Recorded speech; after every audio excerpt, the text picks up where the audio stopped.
Hi friends, ನಮಸ್ಕಾರ. ಇವತ್ತು ನಾನು 5:30 ಗಂಟೆಗೆ ನೈನಿತಾಲ್ನ ಜಿಮ್ ಕಾರ್ಬೆಟ್ ನ್ಯಾಷನಲ್ ಪಾರ್ಕಿಗೆ ವಿಸಿಟ್ ಮಾಡ್ತಾ ಇದ್ದೇವೆ. ಗಂಟೆ 5:30 ಆಯಿತು. ನಮ್ಮ ಉಡುಪಿಗೆ ಕಂಪೇರ್ ಮಾಡಿದರೆ ಇಲ್ಲಿ ಬೇಗ ಬೆಳಗಾಗ್ತದೆ. ಇಲ್ಲಿ ನೋಡಿ, ನಮ್ಮ ಒಂದು 300 ಜನದ ಒಂದು ಬ್ಯಾಚಲ್ಲಿ ನಾವು ಪ್ರತಿ ಜೀಪಲ್ಲಿ 7 ಜನರು ಒಂದು ಜೀಪಲ್ಲಿ ಇರ್ತೇವೆ. ನಾವು ಜಿಮ್ ಕಾರ್ಪೊರೇಟ್ ನ್ಯಾಷನಲ್ ಪಾರ್ಕ್ನು ವಿಸಿಟ್ ಮಾಡಲಿಕ್ಕೆ ಹೊರಟಿದ್ದೇವೆ.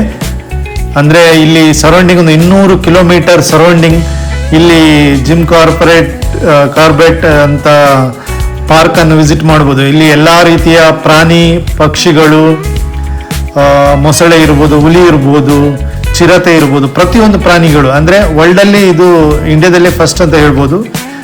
ಜಿಮ್ ಕಾರ್ಬೆಟ್ ನ್ಯಾಷನಲ್ ಪಾರ್ಕ್ ಸ್ಥಾಪನೆಗೊಂಡದ್ದು 1936. ಈಗ ತುಂಬ ಆಲ್ಮೋಸ್ಟ್ ಒಂದು 90 ವರ್ಷ ಆಯಿತು ಇಲ್ಲಿ ಸ್ಥಾಪನೆಗೊಂಡು. ತುಂಬ ಇಲ್ಲಿ ವೈಲ್ಡ್ ಲೈಫ್ ವಿಸಿಟರ್ ತುಂಬ ಬರ್ತಾರೆ. ಅದೇ ರೀತಿ ಇಲ್ಲಿ ರಾಯಲ್ ಬೆಂಗಾಲ್ ಟೈಗರ್ ಅನ್ನು ತುಂಬ ಪ್ರಸಿದ್ಧವಾಗಿದೆ. ಇಲ್ಲಿಯ ಟೈಗರ್ ತುಂಬ. ಬಟ್ ನಿನ್ನೆ ಇಲ್ಲಿ ಒಂದು ಘಟನೆ ನಡೆದಿದೆ. ಇಲ್ಲಿಯ ಬಂದ ಪ್ರವಾಸಿಗರಿಗೆ ಅಟ್ಯಾಕ್ ಮಾಡಿದೆ. ಇಬ್ಬರ ಮೇಲೆ ಅಟ್ಯಾಕ್ ಮಾಡಿಕೊಂಡು ಸೀರಿಯಸ್ ಆಗಿದ್ದಾರೆ. ಆದ ಕಾರಣಕ್ಕಾಗಿ ನಮಗೆ ಒಳಗೆ ಹೋಗ್ಲಿಕ್ಕೆ ಇವತ್ತು ಬಿಡಲಿಲ್ಲ. ಯಾಕಂದರೆ ಅದು ಬಿಸಿ ನ್ಯೂಸ್ ಆಗಿದ್ದರಿಂದ ನಿನ್ನೆ ಸಂಜೆ ನಡೆದದ್ದು. ಅದೇ ಕಾರಣಕ್ಕೆ ನಮಗೆ ಓವರಾಲ್ ಒಳಗೆ ಹೋಗ್ಲಿಕ್ಕೆ ಬಿಡಲಿಲ್ಲ.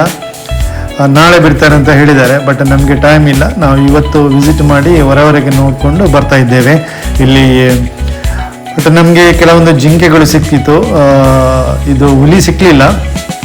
ಓವರಾಲ್ ಆಗಿ ಇಲ್ಲಿಯ ವಾತಾವರಣ ನೋಡೋದಾದ್ರೆ ತುಂಬ ಖುಷಿ ಆಗ್ತದೆ.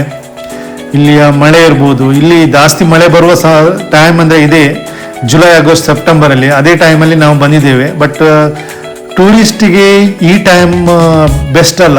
ರೀಸನ್ ಏನಂದರೆ ಇಲ್ಲಿ ಜೋರು ಮಳೆ ಬಂದರೆ ದೊಡ್ಡ ಪ್ರವಾಹ ಬರ್ತದೆ. ಅದೇ ರೀತಿ ಬೆಟ್ಟ ಗುಡ್ಡಗಳು ಕುಸಿಯುವ ಸಂಭವ ಜಾಸ್ತಿ ಇರ್ತದೆ. ಅದಕ್ಕೆ ನಿಮ್ಗೆ ಏನಾದರೂ ಜಿಮ್ ಕಾರ್ಬೆಟ್ಗೆ ನೈನಿತಾಲಿಗೆ ಬರಬೇಕಾದ್ರೆ ನಿಮಗೆ ಬೆಸ್ಟ್ ಟೈಮ್ ಅಂದರೆ ನವಂಬರ್, ಡಿಸೆಂಬರ್, ಜನವರಿಯಲ್ಲಿ ನೀವೊಂದು ಈ ಒಂದು ಪ್ರದೇಶವನ್ನು ವಿಸಿಟ್ ಮಾಡ್ಬೋದು. ತುಂಬ ಖುಷಿ ಆಗ್ತದೆ, ಕೂಲ್ ಆಗಿರ್ತದೆ. ಒಳ್ಳೆಯ ಒಂದು, ನೀವೇನಾದರೂ ಪ್ರಾಣಿ ಪ್ರಿಯರಾಗಿದ್ದರೆ ಇದೊಂದು ನಿಮಗೆ ಒಳ್ಳೆಯ ಪ್ಲೇಸ್ ಆಗಿರ್ತದೆ. ಉತ್ತರಾಖಂಡದ ನೈನಿತಾಲ್ ಜಿಮ್ ಕಾರ್ಬೆಟ್ ಪಾರ್ಕ್. ಇಲ್ಲಿ ಕೆಲವೊಂದು ನೋಡ್ಬೋದು. ಬೆಟ್ಟ ಗುಡ್ಡಗಳು ಕುಸಿದುಕೊಂಡು ಯಾವ ರೀತಿ ಇದಾಗಿದೆ ಅಂತ ನಾವು ಕೆಲವೊಂದು ನೋಡಿದೆ. ತುಂಬ ಶಾಕ್ ಆಗ್ತದೆ. ಕಳೆದ ವರ್ಷ ನಡೆದದ್ದು. ಈ ವರ್ಷ ಸ್ವಲ್ಪ ಮಳೆ ಕಡಿಮೆ ಇತ್ತು. ಇವತ್ತು ಕಂಪೇರ್ ಮಾಡಿದರೆ ತುಂಬ ಮಳೆ ಕಡಿಮೆ ಅಂತೆ. ಬಟ್ ನಾವು ನಿನ್ನೆ ಜೋರು ಮಳೆ ಬಂದಿದೆ. ಬಟ್ ನಾವು ಇವತ್ತು ಬೆಳಿಗ್ಗೆ ನಾವು ಬೇಗ ಹೋಗಿ ಬರುವ ಅಂತ ನಾವು ಹೊರಟು ಬಂದಿದ್ದೇವೆ.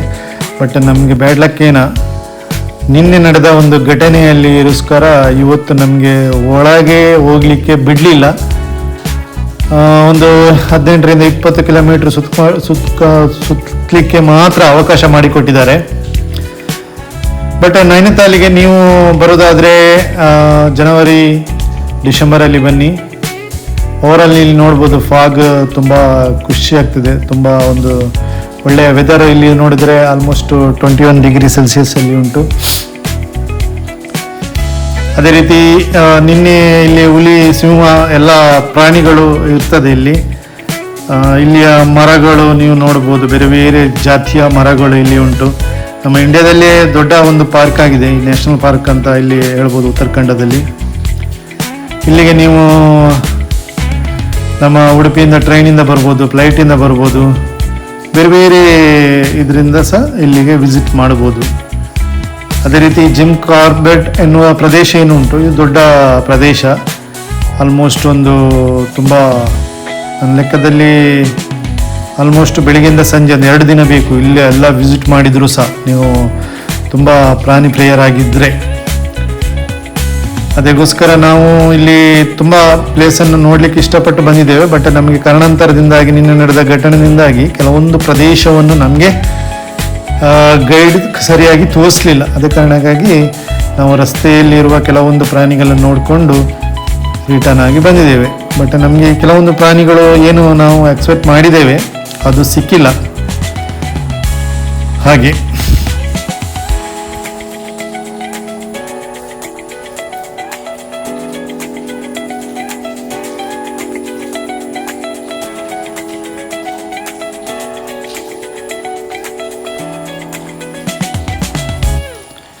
ನೋಡಿ ಇಲ್ಲಿ ಮರಗಳು ನೋಡಿ, ಮರದ ಕೊಂಬೆಯಲ್ಲಿ ಕೆಲವೊಂದು ಹಕ್ಕಿಗಳುಂಟು, ಬೇರೆ ಬೇರೆ ಜಾತಿಯ ಹಕ್ಕಿಗಳು ಉಂಟು ಇಲ್ಲಿ ನೋಡಿ. ಇಲ್ಲಿ ಜಿಂಕೆ ಕಾಣ್ತಾ ಉಂಟು ನೋಡಿ, ಅದು ಅಲ್ಲಿಂದ ಸರಿಯಾಗಿ ಮರದ ಹಿಂದೆ ಉಂಟು ನೋಡಿ. 2 ಜಿಂಕೆಗಳು ಇಲ್ಲಿ ಕಾಣ್ತಾ ಉಂಟು ನೋಡಿ, ರಸ್ತೆ ಬದಿಯಲ್ಲಿ ಉಂಟು 2 ಜಿಂಕೆಗಳು. ಯಾವಾಗ ಹೆಚ್ಚು ಜಿಂಕೆಗಳು ಇರುವ ಸ್ಥಳದಲ್ಲಿ ಹುಲಿ ಚಿರತೆಗಳು ಜಾಸ್ತಿ ಇರ್ತದೆ, ಯಾಕಂದರೆ ಅದು ಸ್ವಾಭಾವಿಕ. ಜಿಂಕೆಗಳು ಜಾಸ್ತಿ ಆದಾಗ ಮಾಂಸಾಹಾರಿ ಪ್ರಾಣಿಗಳು ಸಹ ಜಾಸ್ತಿ ಆಗ್ತದೆ. ಸಸ್ಯಾಹಾರಿ ಪ್ರಾಣಿಗಳು ಜಾಸ್ತಿ ಆದಾಗ ಮಾಂಸಾಹಾರಿ ಪ್ರಾಣಿಗಳು ಜಾಸ್ತಿ ಆಗ್ತದೆ. ಅದೇ ರೀತಿ ಮರ ಗಿಡಗಳು ಜಾಸ್ತಿ ಆದಾಗ ಸಸ್ಯಾಹಾರಿ ಪ್ರಾಣಿಗಳು ಸಹ ಜಾಸ್ತಿ ಆಗ್ತದೆ. ಅದೇ ರೀತಿ ಈ ಜಿಮ್ ಕಾರ್ಬೆಟಲ್ಲಿ ನೀವು ನೋಡ್ಬೋದು, ಪ್ರತಿಯೊಂದು ಸಹ ಎಲ್ಲ ಜಾಸ್ತಿ ಆಗ್ತದೆ. ಬಟ್ ನೀವು ಇಲ್ಲಿ 1 ವಾರ ನಿಲ್ಬೇಕಾಗ್ತದೆ ನಿಮಗೆ ಒಳ್ಳೆಯ ಒಂದು ಎಲ್ಲ ನೀವು ನೋಡಬೇಕಾದ್ರೆ. ಅಂಥ ಒಂದು ಒಳ್ಳೆಯ ರೋಮಾಂಚಕವಾಗಿರೋ ಪ್ರದೇಶ, ಬೆಟ್ಟ ಗುಡ್ಡಗಳು, ತುಂಬ ಖುಷಿ ಆಗ್ತದೆ, ಕೂಲ್ ಆಗಿರ್ತದೆ. ಫಾಗನ್ನು ನೋಡ್ಬೋದು, ಯಾವ ರೀತಿ ಫಾಗ್ ಕಾಣ್ತಾ ಉಂಟಂತ. ಇದು ನಾವು ಬೆಳಿಗ್ಗೆ ಒಂದು 7 o'clock ಟೈಮಲ್ಲಿ ನಾವು ವಿಸಿಟ್ ಮಾಡಿ ಇಲ್ಲಿ ಬಂದಿದ್ದು. ಮಳೆ ಬರುವ ಒಂದು ಸಂಭವ ಇತ್ತು, ಬಟ್ ನಾವು ಬರಲಿಲ್ಲ ಆ ಟೈಮಲ್ಲಿ.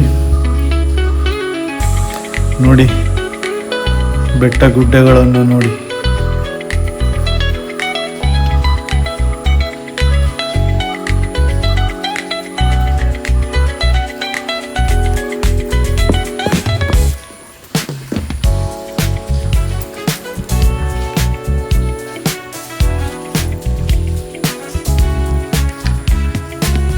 ಎನಿವೇ ಫ್ರೆಂಡ್ಸ್, ನೆಕ್ಸ್ಟ್ ವಿಡಿಯೋದಲ್ಲಿ ಭೇಟಿಯಾಗುವ. ಜಸ್ಟ್ ನಾವೊಂದು ಪ್ರಾಣಿ ತೋರಿಸ್ಬೇಕಿತ್ತು, ಬಟ್ ನಮಗೆ ಪ್ರಾಣಿಗಳು ಸಿಕ್ಕಲಿಲ್ಲ. ಆದರೂ ನಿಮಗೆ ಕೆಲವೊಂದು ಇಲ್ಲಿಯ ಒಂದು ಬೆಟ್ಟ ಗುಡ್ಡಗಳನ್ನು ನಾವು ತೋರಿಸ್ತಾ ಇದ್ದೇವೆ, ನೋಡಿ. ನೀವೇನಾದರೂ ಪ್ಲ್ಯಾನ್ ಮಾಡೋದಾದರೆ ಡೆಫಿನೆಟ್ಲಿ ಮಾಡಿ. 1 ವಾರದ ಮಟ್ಟಿಗೆ ಇಲ್ಲಿ ಬಂದು ಹೋಗಿ. ಇಲ್ಲಿ ನಿಮಗೆ ಜಿಮ್ ಕಾರ್ಬೆಟಲ್ಲಿ ಇಲ್ಲಿ ರೂಮನ್ನು ಮಾಡ್ಬೋದು. ಇಲ್ಲಿ ಕಡಿಮೆ ಹೆಚ್ಚು ರೇಟ್ ಇಲ್ಲ, ಆಲ್ಮೋಸ್ಟ್ ಒಂದು 20,000 ಒಳಗೆ 5 ಡೇಸಲ್ಲಿ ಇಲ್ಲಿ ನಿಲ್ಬೋದು ಅಂತ ಒಂದು ರೀಸನಬಲ್ ರೇಟ್ ಆಗಿದೆ. ಬಟ್ ಇಲ್ಲಿ ಫುಡ್ಡು ಸಹ ನಿಮಗೆ ವೆಜ್ ನಾನ್ ವೆಜ್ ಎಲ್ಲ ಥರದ ಫುಡ್ಡುಗಳು ಸಿಗ್ತದೆ. ಓವರಾಲ್ ಹೇಳೋದಾದರೆ ಜಿಮ್ ಕಾರ್ಬೆಟ್ ತುಂಬ ಚೆನ್ನಾಗಿದೆ. ಅದೇ ರೀತಿ ನೀವು ಬೋಟಿಂಗ್ ಮಾಡಿದ್ರೆ 9 ತಾಲಿಗೆ ಹೋಗ್ಬೋದು. ಇಲ್ಲಿಂದ ಒಂದು 50ರಿಂದ 60 ಕಿಲೋಮೀಟರ್ ಆಗ್ತದೆ. ಆ ಪ್ರದೇಶದಲ್ಲಿ ಸಹ ಹೋಗ್ಬೋದು, ಅಲ್ಲಿ ಸಹ ತುಂಬ ಚೆನ್ನಾಗಿ ಉಂಟು. ಅದೇ ರೀತಿ ಜನವರಿ ಟೈಮಲ್ಲಿ ಡಿಸೆಂಬರಲ್ಲಿ ಸ್ನೋಫಾಲ್ ಆಗ್ತದಂತೆ ಈ ಪ್ಲೇಸಲ್ಲಿ, ಆವಾಗ ತುಂಬ ಚೆನ್ನಾಗಾಗ್ತದೆ. ಓವರಲ್ಲಿ ನಮಗೆ ಏನು ಕಾಶ್ಮೀರದ ಫೀಲ್ ಅಂತ ಹೇಳ್ಬೋದು ಆ ಟೈಮಲ್ಲಿ. ಬಟ್ ನಾವು ಈ ಟೈಮಲ್ಲಿ ಅನ್ಸೀಸನ್ ಅಂತ ಹೇಳ್ಬೋದು, ಜುಲೈ ಆಗಸ್ಟ್ ಸೆಪ್ಟೆಂಬರಲ್ಲಿ. ಬಟ್ ನಮಗೆ ಮಳೆ ಕಡಿಮೆ ಸಿಕ್ತು. ಓವರಾಲ್ ತುಂಬ ಖುಷಿ ಆಯಿತು. ಅಲ್ಲಿ ಒಂದು ವಾತಾವರಣ ಇರ್ಬೋದು. ಇಲ್ಲಿ ಈ ಪ್ಲೇಸಲ್ಲಿ ಏನು ಜನರು ತುಂಬ ಜನ ಇಲ್ಲ, ಅಂದರೆ ಈ ಸರೌಂಡಿಂಗ್ ಒಂದು 1000 ಕಿಲೋಮೀಟರ್ ಇರ್ಬೋದು, 1000 ಕಿಲೋಮೀಟರ್ ಇರ್ಬೋದು ಆಲ್ಮೋಸ್ಟ್. ಜಿಮ್ ಕಾರ್ಬೆಟ್ ಅಂತ ಇದು ದೊಡ್ಡ ಉದ್ಯಾನ, ನಮ್ಮ ಇಂಡಿಯಾದಲ್ಲಿ ಒಳ್ಳೆ ದೊಡ್ಡ ಉದ್ಯಾನ ಅಂತ ಹೇಳ್ಬೋದು. ನೀವು ಬೇಕಾದರೆ ಸರ್ಚ್ ಮಾಡಿ. ಅದೇ ರೀತಿ ಒಂದು ಪ್ಲ್ಯಾನಿಂಗ್ ಮಾಡೋದಾದರೆ ಪ್ಲ್ಯಾನಿಂಗ್ ಮಾಡಿಕೊಂಡು ಇಲ್ಲಿಗೆ ನೀವು ವಿಸಿಟನ್ನು ಮಾಡ್ಬೋದು. ಓಕೆ,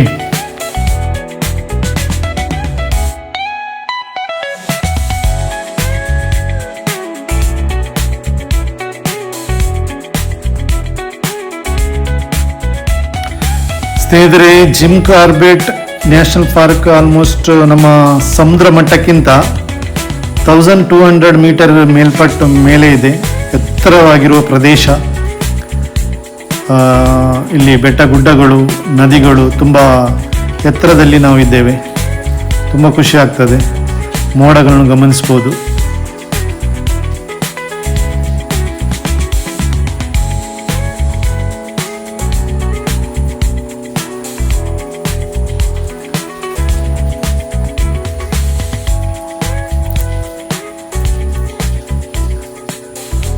ಕಾರ್ಬೆಟಲ್ಲಿ ಆಕರ್ಷಣೀಯ ಜೀವಿ ಅಂದರೆ ಅದು ರಾಯಲ್ ಬೆಂಗಾಲ್ ಟೈಗರ್. ಇದು ಕಾಡಿನೊಳಗೆ ನೋಡೋದೇ ಒಂದು ಬಹಳ ಸೂಪರ್ ಚೆನ್ನಾಗಿ ಕಾಣ್ತದೆ, ಸೂಪರ್ ಆಗಿ ಒಂದು ಸುಂದರವಾಗಿ ಕಾಣ್ತದೆ. ಅದೇ ರೀತಿ ಇಲ್ಲಿಯ ಪ್ರಕೃತಿಯ ಒಂದು ನೋಟ, ಕಾಡಿನ ಸೌಂದರ್ಯ ಇರ್ಬೋದು, ವನ್ಯಜೀವಿಗಳ ಪ್ರತಿಯೊಂದು ಅಲ್ಲಿಯ ಒಡನಾಟ ಇರ್ಬೋದು, ತುಂಬ ಅನ್ಫರ್ಗೆಟಬಲ್. ಅಷ್ಟು ಒಂದು ಜಂಗಲ್ ಸಫಾರಿ ಆಗಿದೆ. ಅವರಲ್ಲಿ ನಿಮಗೆ ಇಲ್ಲಿ ದಟ್ಟವಾದ ಕಾಡು, ರಾಮಗಂಗಾ ಎಂಬ ನದಿ ಉಂಟು ಇಲ್ಲಿ, ಬೆಟ್ಟದ ವಿಶಾಲವಾದ ಹುಲ್ಲುಗಾವಲನ್ನು ಕಾಣಿಸ್ತದೆ, ನೋಡ್ಬೋದು ಇಲ್ಲಿ. ರಾಮಗಂಗಾ ದೊಡ್ಡ ರಿವರ್, ಇದು ಸಹ ದೊಡ್ಡ ಮಳೆ ಬಂದರೆ ಇಲ್ಲಿ ಪ್ರವಾಹ ಬರ್ತದೆ ಇದರಲ್ಲಿ. ನೋಡಿ ಇಲ್ಲಿ ಅದರದ್ದು ಬ್ರಿಡ್ಜನ್ನು ನೋಡ್ಬೋದು, ರಾಮಗಂಗದ್ದು.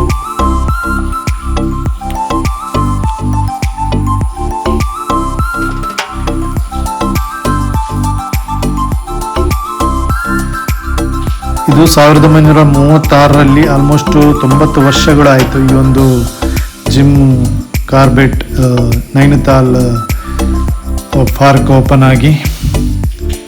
ನ್ಯಾಚುರಲ್ ಆಗಿ ಹುಡುಕ್ಬೇಕಾಗ್ತದೆ, ಯಾಕಂದರೆ ನಾವು ಪಾರ್ಕ್ ಅಂತ ಹೇಳೋದಾದರೆ ಪ್ರಾಣಿಗಳು ಕೂಡಾಗ್ತವೆ ಅಂತ ಆಗಲ್ಲ. ಇಲ್ಲಿ ಕಾಡಲ್ಲಿ ಓಡ್ತಾ ಇರ್ತವೆ ಮತ್ತು ಕೆಲವೊಂದು ಸಂದರ್ಭದಲ್ಲಿ ಆಹಾರಕ್ಕಾಗಿ ನಮ್ಮ ರೋಡಿಗೆ ಬಂದದ್ದು ಉಂಟು. ಬಟ್ ನಮಗೆ ಅದು ಸರಿಯಾಗಿ ಸಿಕ್ಕಲಿಲ್ಲ ಆ ಟೈಮಲ್ಲಿ. ನೋಡಿ ಇಲ್ಲಿ ಕೆಲವೊಂದು ಕುದುರೆಗಳುಂಟು, ಜಿಮ್ ಕಾರ್ಬೆಟ್ ಕಾಡಿನ ಕುದುರೆಗಳು.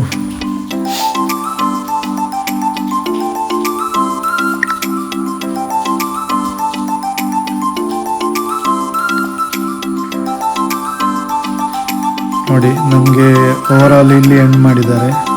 ಇಲ್ಲಿಂದ ಮುಂದೆ ಹೋಗ್ಲಿಕ್ಕೆ ಬಿಡಲಿಲ್ಲ.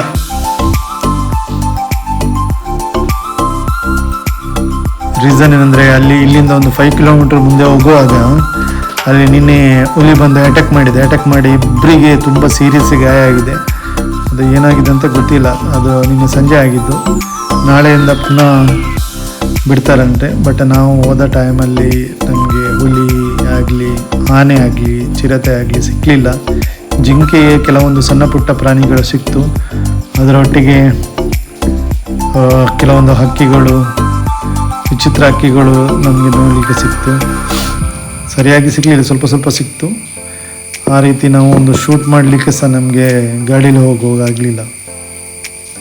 ಶೂಟ್ ಮಾಡಿದ್ದೇವೆ, ಬಟ್ ಅದು ನಮ್ಮ ವಿಡಿಯೋಗೆ ಕನೆಕ್ಟ್ ಆಗಿಲ್ಲ, ಸಿಕ್ಕಲಿಲ್ಲ, ಕರೆಕ್ಟಾಗಿ ಕ್ಯಾಪ್ಚರ್ ಆಗಿಲ್ಲ.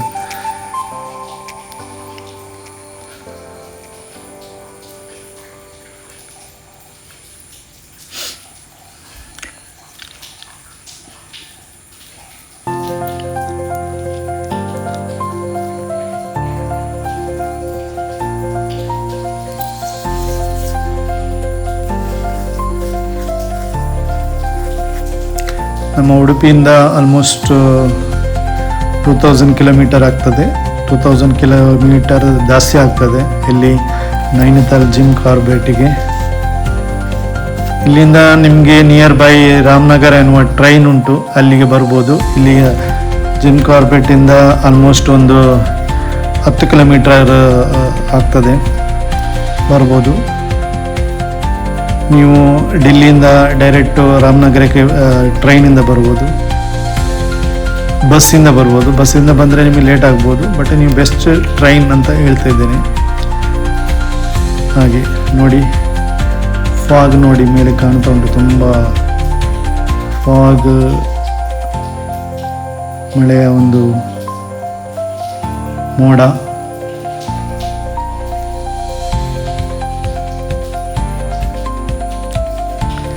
ವಿಭಿನ್ನ ಶೈಲಿಯ ಒಂದು ಎಕ್ಸ್ಪೀರಿಯನ್ಸ್ ಅನ್ನು ನಾವು ಈ ಒಂದು ನೈನಿತಾಲ್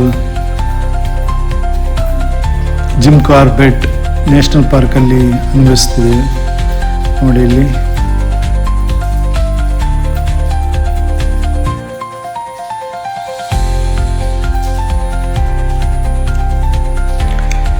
ಏನಿವೆ ಫ್ರೆಂಡ್ಸ್, ಈ ಒಂದು ವಿಡಿಯೋ ನಿಮಗೆ ಇಷ್ಟ ಆಯ್ತು ಅಂತ ಅನ್ಸ್ಕೊಳ್ತೇನೆ. ನೆಕ್ಸ್ಟ್ ವಿಡಿಯೋದಲ್ಲಿ ಮತ್ತೆ ಭೇಟಿಯಾಗುವ. Okay friends, bye. Thank you so much.